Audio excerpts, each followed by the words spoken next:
प्रश्न हमने पूछा है। तो आप लोगों ने काव्य तो कर ही लिया होगा, है ना।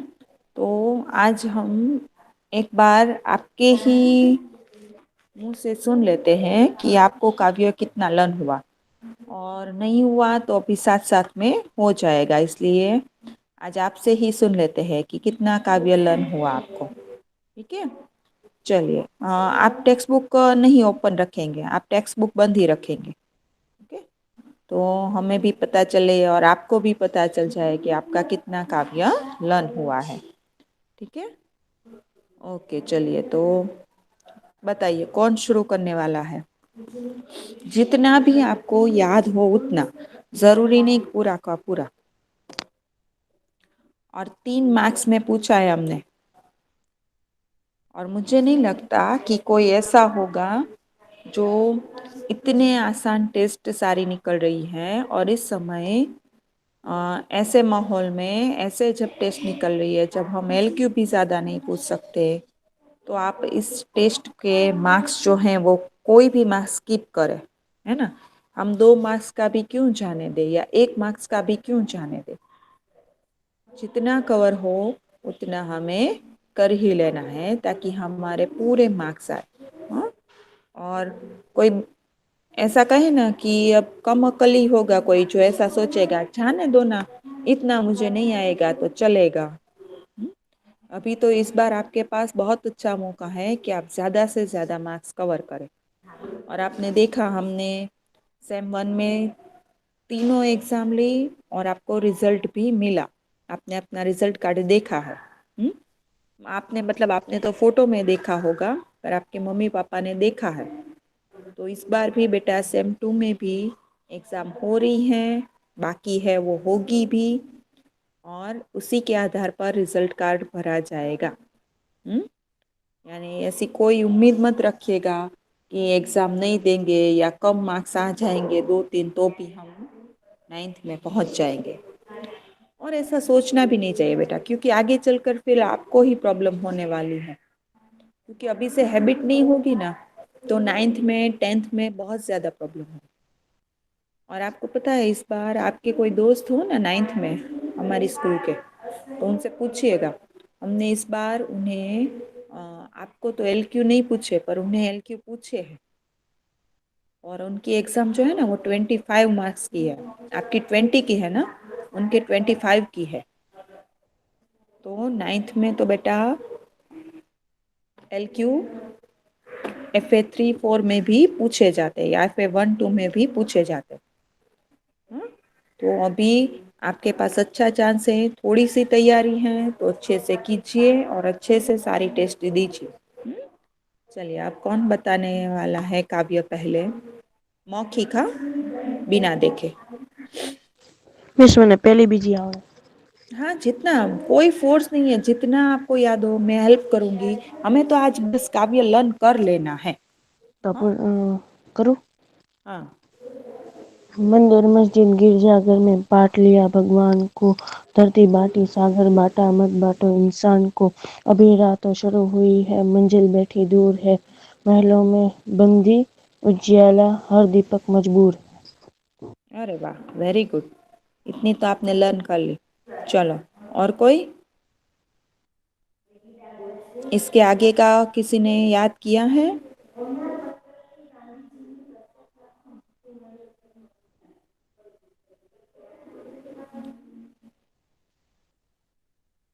बॉयज, मैं आपसे पूछ रही हूँ, बाकी के बॉयज। नहीं। मोहम्मद रजा ने पढ़ लिया, बाकी के बॉयज हैं तो आंसर दीजिए, या हम समझे कि आप नहीं है। अली नवाज, हाँ पढ़ो बेटा, चलो बोलो काव्य पंक्ति। मिस मैंने लर्न नहीं की। क्या किया है अली नवाज, आजकल आप कुछ आंसर भी नहीं दे रहे हो बेटा। क्या प्रॉब्लम क्या है, कहाँ अटक रहे हो, मुझे बताओगे तुम।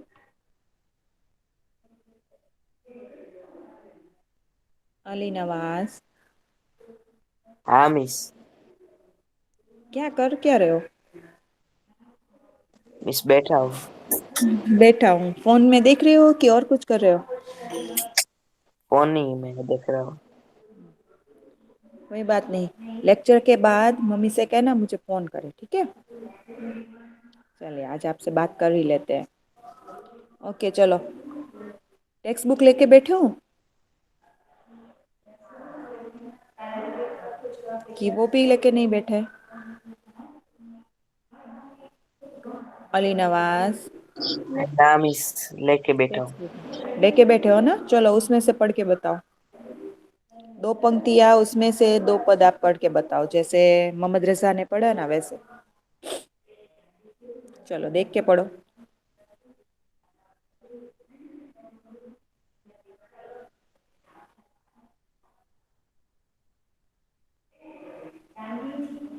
फटाफट अली नवाज।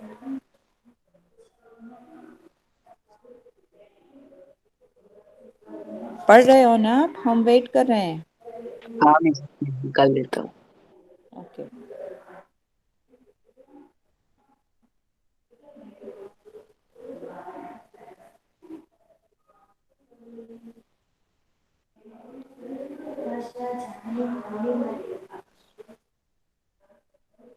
मंदिर मस्जिद गिरजाघर ने बांट लिया भगवान को, धरती बाटी सागर बाटा, मत बांटो इंसान को। इस प्रकार पहला चार पंक्तियां दी है। फिर उसके बाद क्या है? मोहम्मद रजा ने जैसे पढ़ा कि अभी राह तो शुरू हुई है, मंजिल बैठी दूर है, उजियाला महलों में बंदी, हर दीपक मजबूर है। चलिए उसके आगे का अली नवाज पढ़ेंगे।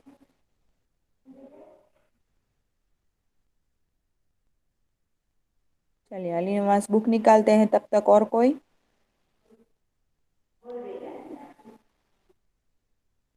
बॉयज गर्ल्स ने सब कुछ कर लिया है हाँ ये, और आप में से बिल्कुल भी आवाज नहीं आ रही है।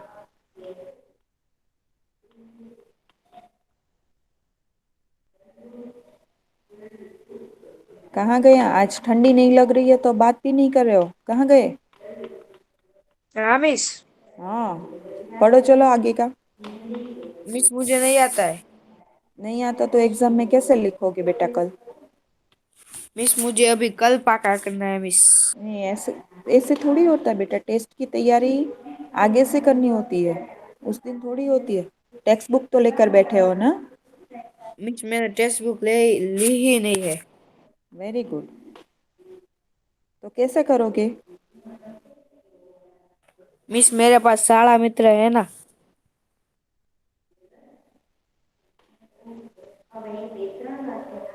चलिए और कोई? अच्छे आंसर है आपके पास सारे के सारे रेडी? हाँ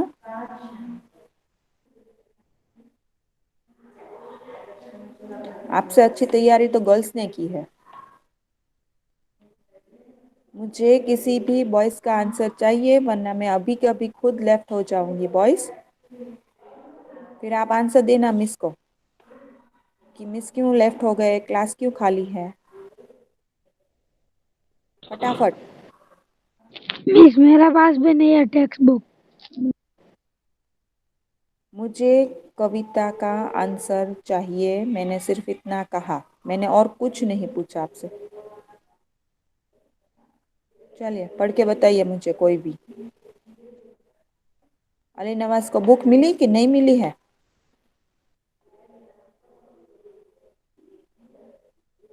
अनस, हुसैन,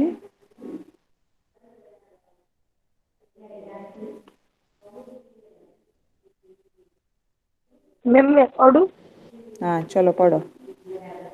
मिस लर्न नहीं आता, देख के पढ़ूं। हाँ मिलाना सूरज का संदेशा, हर खाटी मैदान को, धरती बाटा सागर बाटा, मत बाटो इंसान। मिस मुझे भी मिल गए। चलिए तो आगे का पढ़िए आप। हाँ मिस। मिला न सूरज का संदेशा हर काट, ये तो થઈ ગયું का। अभी हरी भरी धरती है, ऊपर नील वितान है, करना प्यार हो तो जग सूना चलता रेगिस्तान है। अभी प्यार का जल देना है हर प्यासी चट्टान को, धरती बाटी सागर बाटा मत बांटो इंसान को। साथ साथ उठे सब तो पहरा हो, सूरज का हर द्वार पर, हर उदास आंगन का हक हो, खिलती हुई बहार पर रोंद रोंद न पाए फिर कोई मौसम की मुस्कान को, धरती बाटी सागर बाटा मत बांटो इंसान को। Okay, very good. क्या है कि आपको कविता की जो पंक्ति है ना वो ऐसे दी जाएगी, जैसे देखिए, मंदिर मस्जिद गिरजा घर ने, या तो मंदिर मस्जिद दो शब्द दिया और फिर डैश डैश डैश करके लास्ट पंक्ति दी जाएगी कि मत बांटो इंसान को, या तो इंसान को। तो अब उसके बीच की जितनी पंक्तियां हैं वो आपको लिखनी है। जैसे ये पंक्ति अभी मैंने पढ़ी, तो उसमें कौन कौन सी पंक्ति आएगी कि मंदिर मस्जिद गिरजाघर ने बांट लिया भगवान को, धरती बाटी सागर बाटा मत बांटो इंसान को। उसके बाद है अभी राह तो और दीपक मजबूर है, यहाँ पूरा कर दिया। तो उससे कैसे याद रखेंगे, अभी राह तो शुरू हुई है, मंजिल बैठी दूर है, उजियाला महलों में बंदी, हर दीपक मजबूर है। फिर उसके बाद है मिला न सूरज और पूरा किया गया है इंसान को। तो मिला न सूरज का संदेशा, हर घाटी मैदान को, धरती बाटी सागर बाटा मत बांटो इंसान को। उसके बाद है अब भी हरी भरी और पूरा किया गया है रेगिस्तान है। तो अब भी हरी भरी धरती है, ऊपर नील वितान है, पर ना प्यार हो तो जग सूना जलता रेगिस्तान है। तो यहाँ पूरा होगा, ठीक है। फिर अगर आपको ऐसे दिया गया हो अभी प्यार का, तो वहां से लेके मत बांटो इंसान को, देखिए दो तीन पंक्तियां ऐसी आई कि जहाँ मत बांटो इंसान को वहां से पूरा होता है। तो आपको आगे की पंक्तियां देख के समझना होगा कि ये चार पंक्तियां कौन सी हैं। तो अभी प्यार का जल देना है हर प्यासी चट्टान को, धरती बाटी सागर बाटा मत बांटो इंसान को। फिर उसके बाद है साथ उठे और वहां से लिखे बाहर पर।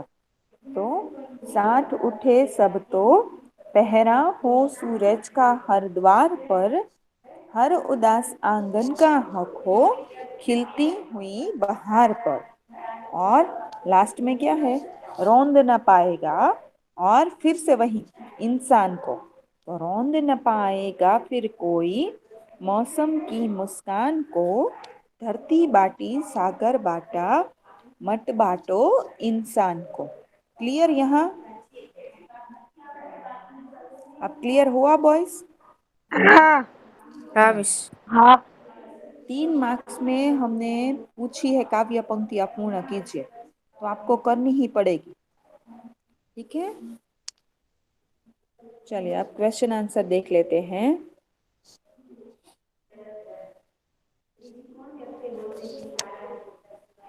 इसी के क्वेश्चन आंसर पहले देख लेते हैं। हमने अभी ये काव्य किया है तो उसी के क्वेश्चन आंसर देख लेते हैं। चलिए फटाफट, हाँ थोड़ा।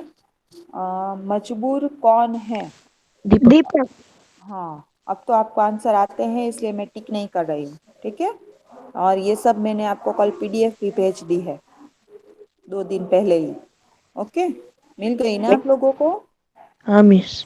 हाँ, जिन्होंने ना देखा हो देख लीजिएगा, मैंने सारे क्वेश्चन आंसर की पीडीएफ आपको भेज दी है। कवि किसे न बांटने के लिए कहता है? इंसान को। इंसान को।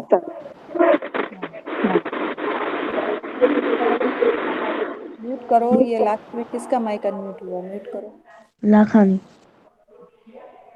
उसके बाद किसके बिना जग सूना रेगिस्तान है? प्यार के बिना। प्यार। हाँ, प्यार के बिना जग सूना रेगिस्तान है। प्रश्न में भी कैसे करना है वो लास्ट लेक्चर में मैंने सिखाया था आपको कि किस प्रकार प्रश्न पूछे जाते हैं, इसलिए ये सब कुछ मैंने बहुत ही आपको डीप में समझाया है। प्यासी कौन है? चट्टान। चट्टान। चट्टान। चलिए, अभी राह तो शुरू हुई है। मंजिल। मंजिल बैठी दूर है। हाँ, मंजिल बैठी दूर है। मिलन सूरज का। सूरज मिलाना का सूरज का संदेश है। संदेशा हर घाटी मैदान को। हाँ, उसके बाद अभी हरी भरी धरती है, ऊपर नील वितान। वितान। वितान है। वितान है। चलिए, लास्ट में कौन बोला? नाम बताओ तो। लास्ट में कौन बोला वितान है ऐसा करके? मैम मोहम्मद नहीं मोहम्मद बेटा, लाल। नहीं नहीं, और कोई बोला? किसकी आवाज थी? मैम मेरे साथ नदीम बोला था। नदीम था ना? हाँ, नदीम। नदीम ने दो ब्लैंक्स भी बहुत अच्छे से पढ़ी। वो पीछे का जो भी सेंटेंस है ना, वो पूरा करता है। तो उसकी तरह करो बेटा। उसने सारे सेंटेंस पूरे किए, मैंने देखे तीनों, कि वो सारे सेंटेंस पूरे करके पढ़ता है। चलिए आगे। पर ना प्यार हो तो जग सूना जलता। रेगिस्तान। रेगिस्तान है। हाँ, रेगिस्तान है। ओके, अब सही है। देखो, पर ना प्यार हो एक लोगों के बीच तो जग जो है वो सूना रेगिस्तान जैसा है। हर उदास खाली जगह का क्या आंगन बोला? को आंगन। आंगन का हक हो हुई बात। खिलती हुई बहार पर। हर उदास आंगन का हक हो खिलती हुई बहार पर।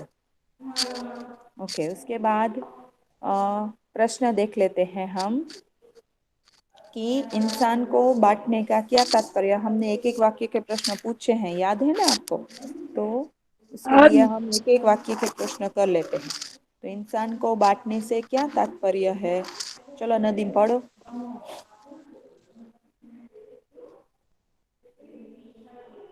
नदीम, फटाफट। मैं सो पढ़ो। ओके, पढ़ो विशु चलो। वाचु। नहीं नदीम, रुको, चलो अब कौन पढ़ रहा है? इंसान को बांटने से यह तात्पर्य है कि उसे छोटे बड़े ऊंचे नीचे जाति पाति और गोरे काले आदि समूह में विभाजित करना। इसमें लिखा है इसलिए आपको ऐसे ही लिखना है, ज़रूरी नहीं। लास्ट टाइम भी मैंने कहा था, तो आप अलग भी बोल सकते हैं। जैसे स्नान को बांटने का अर्थ है, या तात्पर्य शब्द याद ना रहे, या आप लिख ना पाओ हिंदी में, आपको टाइप करना है ना। तो अगर कुछ शब्द मैंने देखा है आप आपसे टाइप नहीं होते, आपसे क्या, कभी कभी मुझसे भी नहीं होते, तो मुझे तो मैं तो थोड़ी मेहनत कर लेती हूँ, इसलिए हो जाता है। पर आपसे नहीं होता, तो आप अर्थ भी लिख सकते हैं। तो तात्पर्य की जगह अर्थ शब्द भी उपयोग कर सकते हैं। तो इंसान को बांटने से का अर्थ है कि उसे अलग अलग समूहों में विभाजित करना, जैसे छोटे बड़े ऊंच नीच जाति पाति आदि समूहों में उसे विभाजित करना। ओके, चलिए दूसरा कवि के। हाँ दूसरा मैं पढ़ूंगा। हाँ, पढ़ो ना बेटा, मुझे अच्छा लगेगा। कवि के अनुसार कौन सी मंजिल बहुत दूर है? कवि के अनुसार पूर्ण मानव समानता की मंजिल बहुत दूर है। कवि के अनुसार कौन सी मंजिल दूर है? तो कवि के अनुसार मानवों की एकता की, समानता की जगह आप एकता शब्द भी लिख सकते हैं। तो मानवों की समानता की जो भावना की मंजिल है, वो अभी भी बहुत दूर है। ओके, उसके बाद उजियाला कहाँ बंदी है? मैं पढ़ू। हाँ। उजियाला धन संपन्न लोगों के घरों में बनती है। अब देखिए, ऐसा शायद प्रश्न पूछा जाए और संपन्न शब्द लिखने में आपको तकलीफ हो टाइपिंग में, तो आप क्या कर सकते हो? वहाँ कौन सा शब्द लगा सकते हो इसकी जगह? चलिए आप ही बताओ। कौन सा दौलत। शब्द? और कोई? मैंने बताया था, काव्य समझाते वक्त भी बताया था और प्रश्न में भी बताया था। कौन सा शब्द?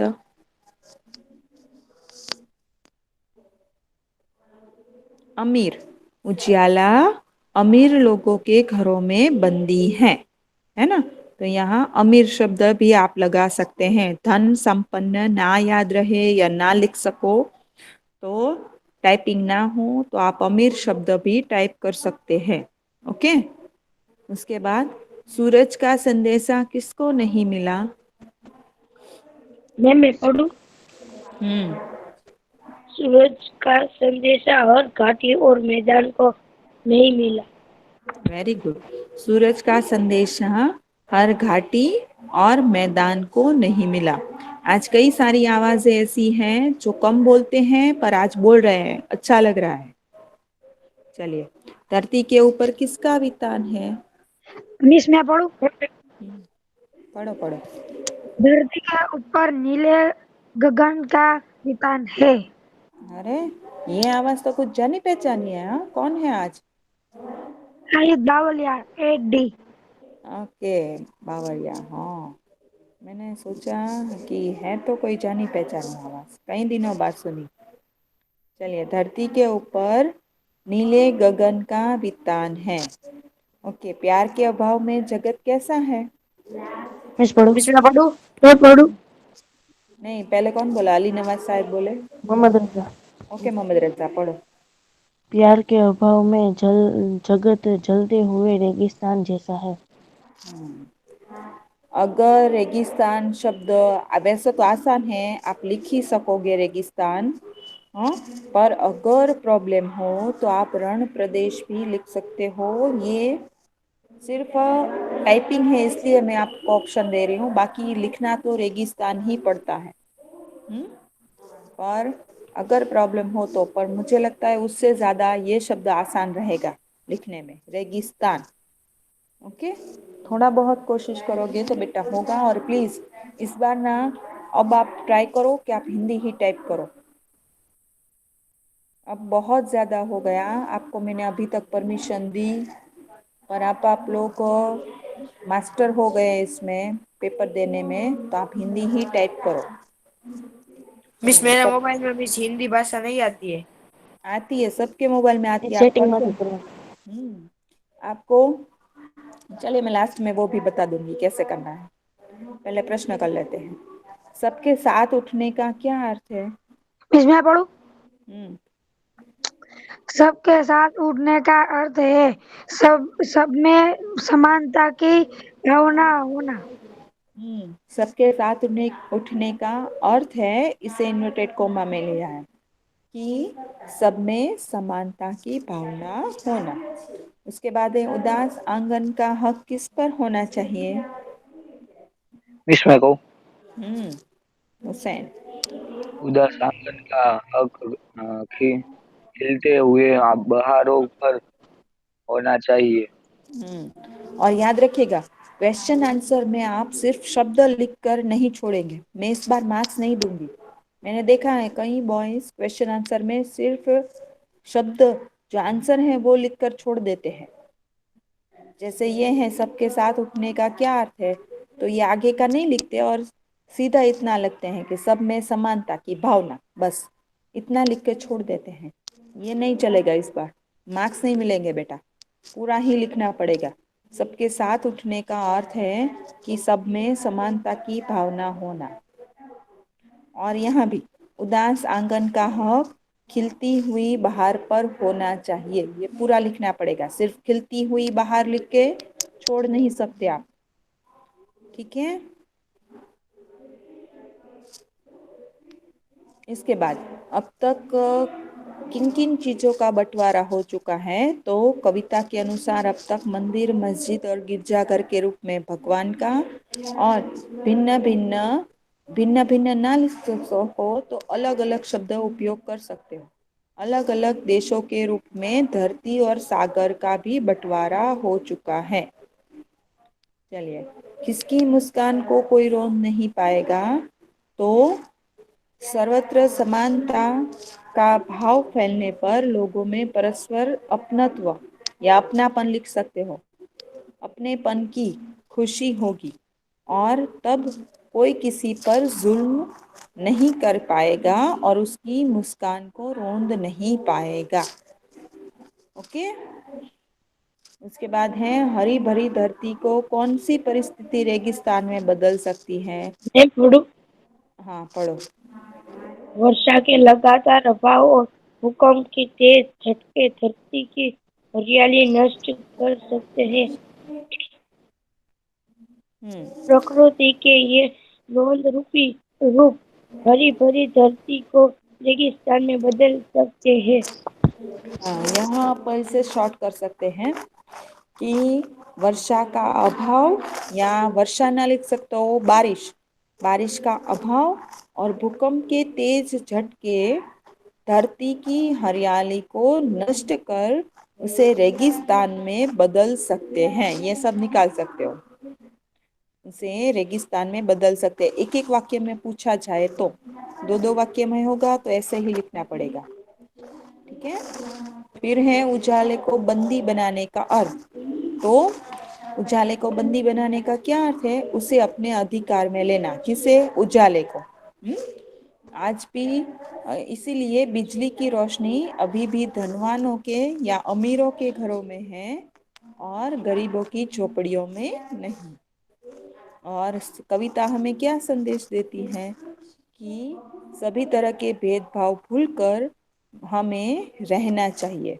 इस प्रकार विश्व बंधुत्व का संदेश जो है ये कविता हमें देती है।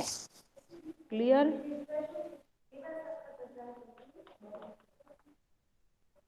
Clear boys? हाँ मिस। हाँ मिस। हम चलिए एलक्यू अभी नहीं करते हैं क्योंकि कल की एग्जाम के लिए तो एलक्यू है नहीं। तो हम कच्छ की सैर का भी एक बार स्वाध्याय देख लेते हैं। ठीक है।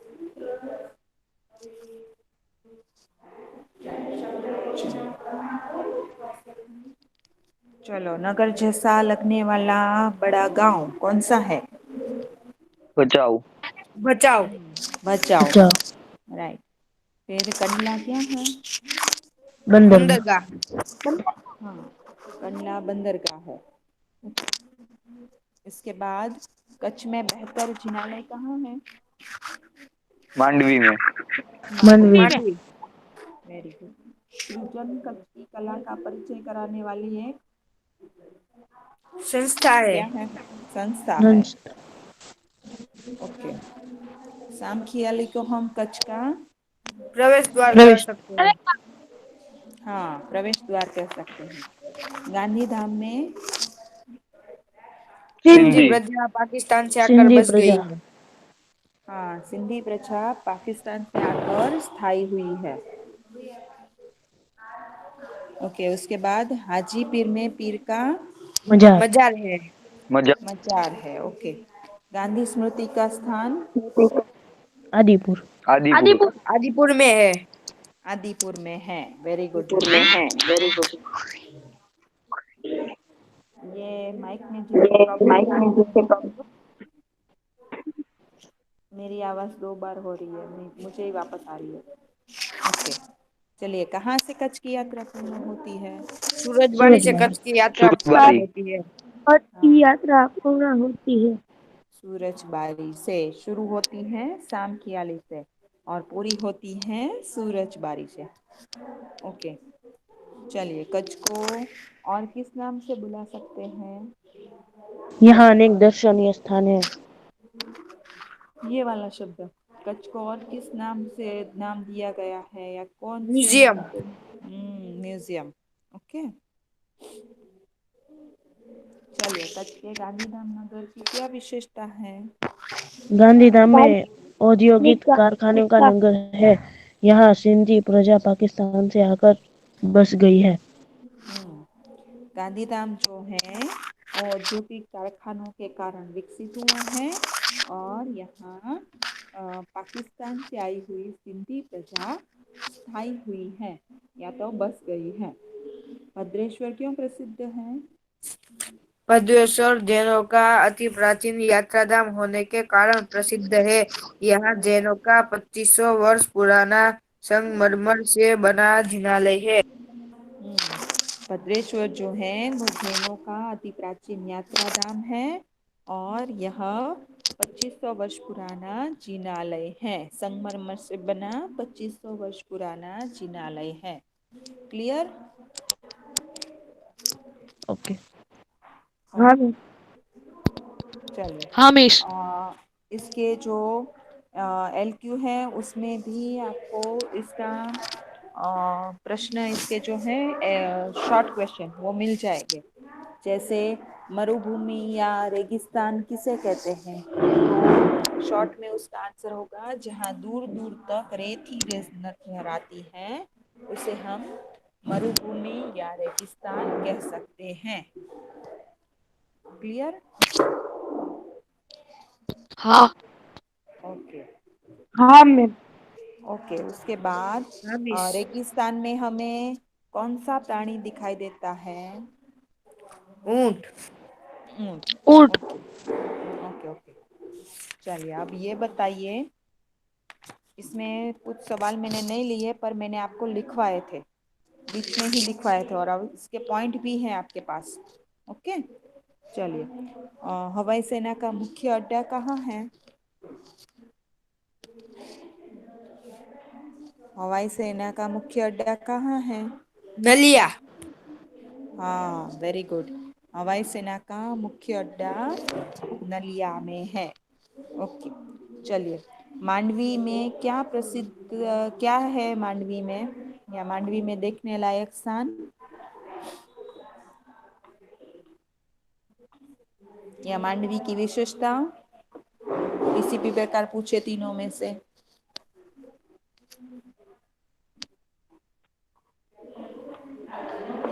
बोलो बेटा, सबके सब में से कोई भी। યાત્રા ગામ હે। મિસ માંડવી છે ને મિસ ઈ ખૂબ જ ખૂબ મોટું સુંદર બંદર છે અને એ પ્રાચીન નગર છે। और यहाँ क्या है देखने लायक? બંદરગાહ।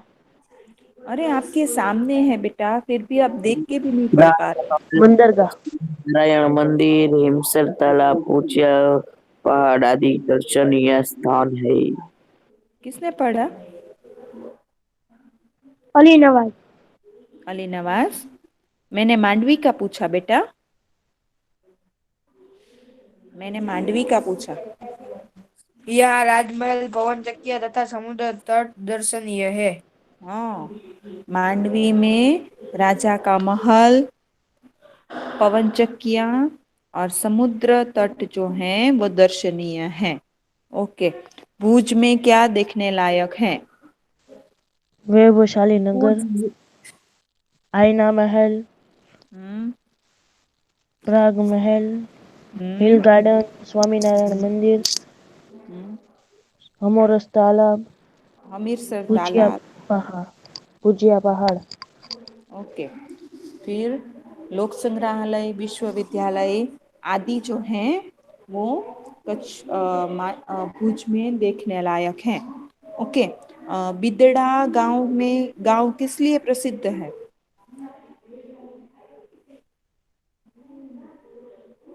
लास्ट टाइम ही करवाए हैं बेटा ये प्रश्न रिवाइज, इससे पहले लिखवाए हैं आपको। बिदड़ा गांव बिजरा किस गांव लिए? में बड़ा सा अस्पताल है। नहीं, उसे नाम देना पड़ेगा नदी, उसका नाम था इसलिए हमें नाम ही लिखना पड़ेगा, उसे स्पेसिफाई करना पड़ेगा शब्द को। अंतरराष्ट्रीय अस्पताल है। ओके, बिदड़ा गांव में अंतरराष्ट्रीय अस्पताल है। क्लियर?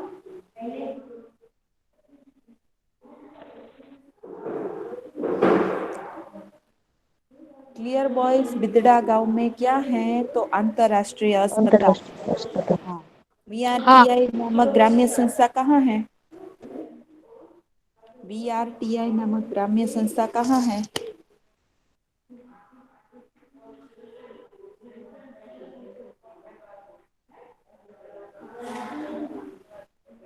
जल्दी बोलो। अरे, मांडवी में VRTI नामक ग्राम्य संस्था मांडवी में है। क्लियर?